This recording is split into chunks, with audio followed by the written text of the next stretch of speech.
Hello बच्चों, आइए देखते हैं प्रश्न। आंसू की आयु x वर्ष है तथा श्रीमती बीना की आयु x का वर्ग वर्ष है। अब से 5 वर्ष बाद श्रीमती बीना की आयु आंसू की आयु से 3 गुनी हो तो उनकी वर्तमान आयु ज्ञात कीजिए। तो हम क्या करेंगे, यहाँ पे सबसे पहले तो मुख्य अवधारणा लिख लेते हैं। चलिए यहाँ पे लिखते हैं मुख्य अवधारणा। मुख्य अवधारणा तो ये क्या होगा इस प्रश्न के लिए। तो देखिए, तो यहाँ पे जो आंसू का आयु दिया गया है, की आयु आंसू की आयु क्या है आपका, यह है x वर्ष। और बीना की आयु क्या है, बीना बीना की आयु ये कितना आपका, ये है x का वर्ग वर्ष है। बीना की आयु x का वर्ग वर्ष है। तो हम क्या करते हैं, यहाँ पे समीकरण बनाते हैं। तो देखिए यहाँ पे 5 वर्ष बाद की बात कर रहे हैं। देखिए 5 वर्ष बाद, 5 वर्ष बाद यहाँ पे जो आंसू की आयु होगी क्या हो जाएगी, x+5 हो जाएगी, x+5 वर्ष। और जो बीना की आयु होगी वो क्या हो जाएगी, x का वर्ग 5, x का वर्ग +5 वर्ष हो जाएगी 5 वर्ष बाद। यही तो होगा। अब 5 वर्ष बाद क्या कह रहा है कि श्रीमती बीना की आयु आंसू की आयु के 3 गुना है। तो आंसू की आयु क्या है, x+5 और बराबर में ये क्या, x का वर्ग +5। अब 5 वर्ष बाद क्या है, बीना की जो आयु है आंसू की आयु से 3 गुना है।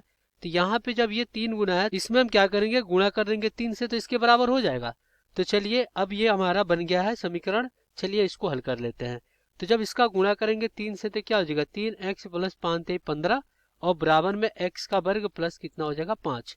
अब सभी को एक तरफ लाते हैं तो x का वर्ग और क्या हो जाएगा, ये हो जाएगा -3x और फिर -15 और प्लस में 5 और बराबर में क्या हो जाएगा आपका 0। तो यहाँ से जब घटाएंगे इसको तो क्या हो जाएगा, x का वर्ग -3x और -10 और बराबर 0।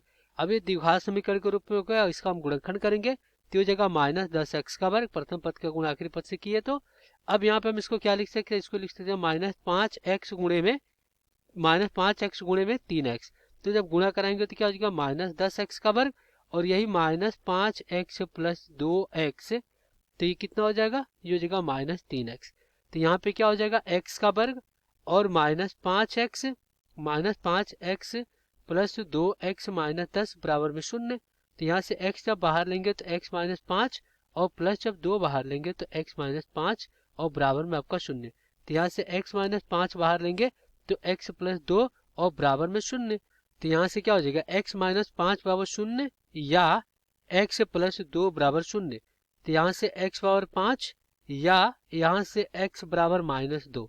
तो ये तो अमान्य हो जाएगा क्योंकि आयु क्या है, आयु कभी ऋणात्मक नहीं होती है। तो इसको हम छोड़ देंगे तो x बराबर क्या हो जाएगा, 5 हो जाएगा, x बराबर 5। तो यहाँ पे लिखेंगे आंसू की आयु, आंसू की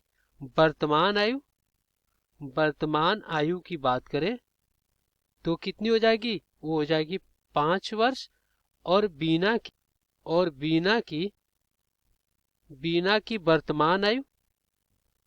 वर्तमान आयु ये क्या हो जाएगी, ये हो जाएगी 5 का वर्ग हो जाएगा, तो हो जाएगा 25 वर्ष। तो यही क्या हो जाएगा, आपका उत्तर हो जाएगा। आशा करते हैं बच्चों ये प्रश्न आपको समझ में आया होगा। धन्यवाद।